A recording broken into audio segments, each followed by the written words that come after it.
नमस्कार दोस्तों, हर हर महादेव। उम्मीद है आप सभी मस्त होंगे और अपने अपने काम में व्यस्त होंगे। आप सभी का स्वागत है।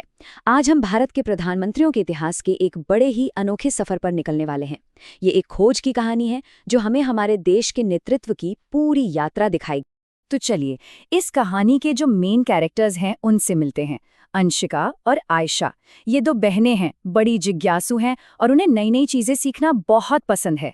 तो आज उन्होंने ठान लिया कि भारत के नेताओं के बारे में जाना जाए। और उनकी ये खोज पता है कहाँ से शुरू होती है? एक बहुत ही सीधे साधे सवाल से।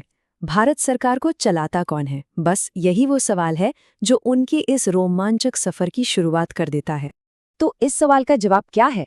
प्रधानमंत्री। प्रधानमंत्री ही भारत सरकार के मुखिया होते हैं, जो एग्जीक्यूटिव ब्रांच को लीड करते हैं और देश के लिए सारे बड़े और अहम फैसले लेते हैं। अच्छा, ये जानकर तो दोनों बहनों की उत्सुकता और भी बढ़ गई। तो फिर चलिए, भारत के प्रधानमंत्रियों के इतिहास के इस सफर पर हम भी निकलते हैं, बिल्कुल वैसे ही जैसे अंशिका और आयशा निकली। ये यात्रा शुरू होती है भारत के सबसे पहले प्रधानमंत्री जवाहरलाल नेहरू से। उन्होंने 1947 से 1964 तक देश की सेवा की। सोचिए, एक नए नए आज़ाद हुए देश की नींव रखने में उनकी कितनी बड़ी भूमिका रही होगी।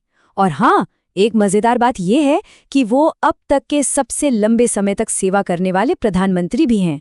नेहरू जी के बाद लीडरशिप में एक बहुत तेज बदलाव आया। गुलजारीलाल नंदा ने कुछ वक्त के लिए एक्टिंग प्राइम मिनिस्टर के तौर पर काम किया और उनके ठीक बाद लाल बहादुर शास्त्री ने ये पद संभाला। गुलजारीलाल नंदा का कार्यकाल इतना छोटा था कि अंशिका भी हैरान होकर बोल पड़ी, अरे वाह, ये तो बहुत जल्दी हो गया। अब लाल बहादुर शास्त्री जी की बात करें तो उन्होंने एक ऐसा नारा दिया जो आज भी गूंजता है, जय जवान जय किसान। ये नारा भारत के सैनिकों और किसानों की अहमियत को दिखाता है और सच कहूं तो आज भी हर भारतीय को इससे प्रेरणा मिलती है। अगले लीडर की तरफ बढ़ने से पहले जरा स्क्रीन पर इस नंबर को देखिए। 1, सिर्फ 1। ये संख्या है भारत की महिला प्रधानमंत्रियों की। और बस यहीं से आगे की कहानी और भी दिलचस्प हो जाती है। और वो थीं इंदिरा गांधी, भारत की पहली और आज तक की एकमात्र महिला प्रधानमंत्री। उन्होंने 2 अलग-अलग कार्यकालों में देश की सेवा की, जो भारतीय राजनीति के इतिहास में एक बहुत बड़ा मील का पत्थर है। उनका नेतृत्व बहुत ही मजबूत और निर्णायक माना जाता था, जिसने भारतीय राजनीति पर एक गहरी छाप छोड़ी।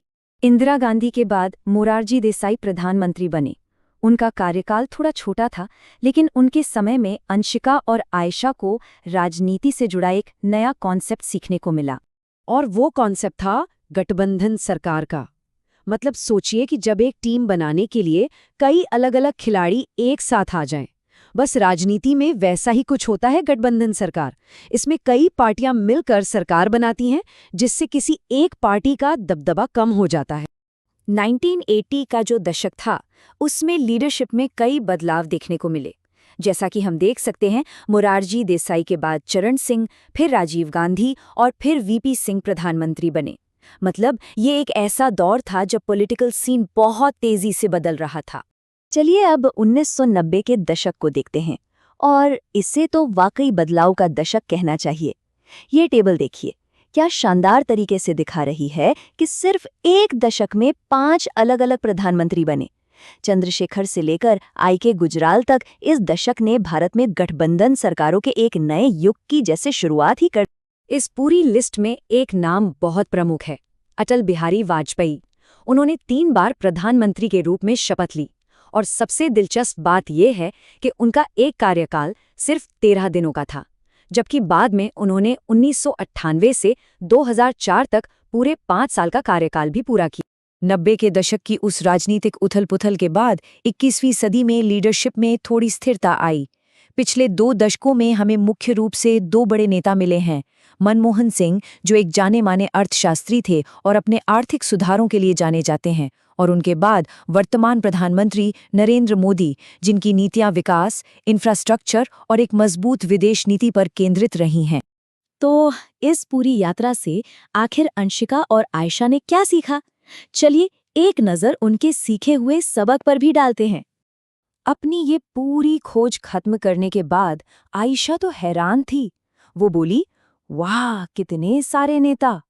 और ये बात भारत के लोकतांत्रिक इतिहास की विविधता को कितनी खूबसूरती से दर्शाती है।